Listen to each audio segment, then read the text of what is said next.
الحمد لله رب العالمين والصلاة والسلام على رسول الله الكريم أما بعد السلام عليكم ورحمة الله وبركاته. Alhamdulillah, mga kapatid sa Islam, tayo ay nakakagawa ng mga kasalanan. Walang exempted sa atin, tayo ay nagkakasala. Pero sa tingin ng mga karamihan sa atin, makagawa ka ng kasalanan ay magpapaliban ng parusa nito sa kabilang buhay. Tama naman yun. May mga kasalanan talaga na sa kabilang buhay mo na pagbabayaran 'pag hindi ka nakapagtauba dito sa mundo. Pero may mga kasalanan na kung saan ang kanyang parusa ay mabilis. Dito pa sa mundo, ipalalasap sa'yo ng Allah Subhanahu wa ta'ala.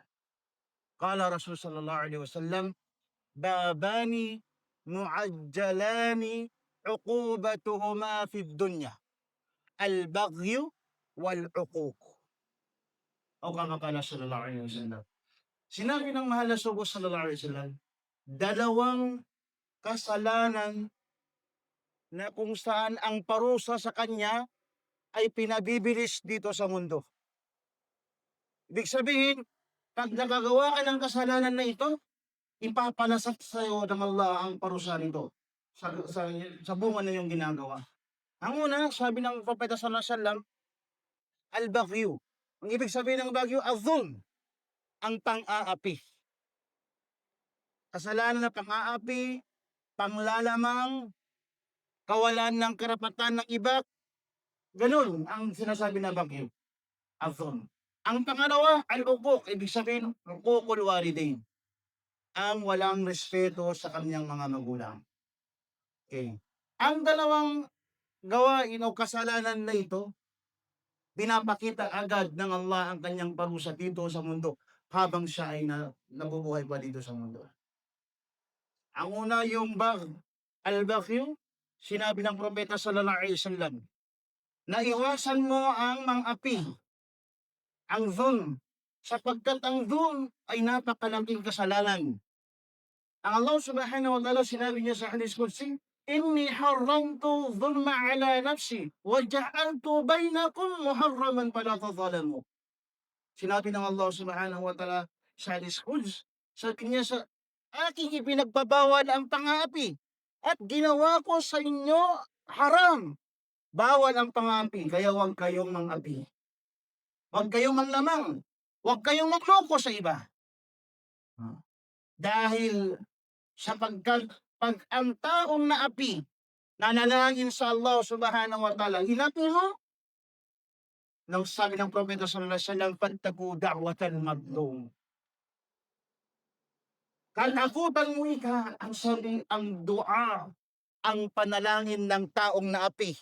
Yung inapi mo pag nanalangin yan sa Allah, walang hadlang tatanggapin ng kanyang panalangin. Kaya nga yung gumagawa ng pang-aapi, ang kanyang kasalanan ay darating sa kanya ang mga parusa, ang pagguho ng kanyang katayuan. May mangyayari sa kanya. Ganon kadali ang parusa ng Allah. Ang pangalawa, ang uququl walidain, ang kawalang respeto sa mga magulang. Ito'y napakalaking kasalanan. Pagkatapos ng tauhid, sinabi ng Allah Subhanahu wa ta'ala, ang pagrespeto sa mga magulang. Wa qada rabbuka alla ta'budu illa iyyah wa bil walidayni ihsana.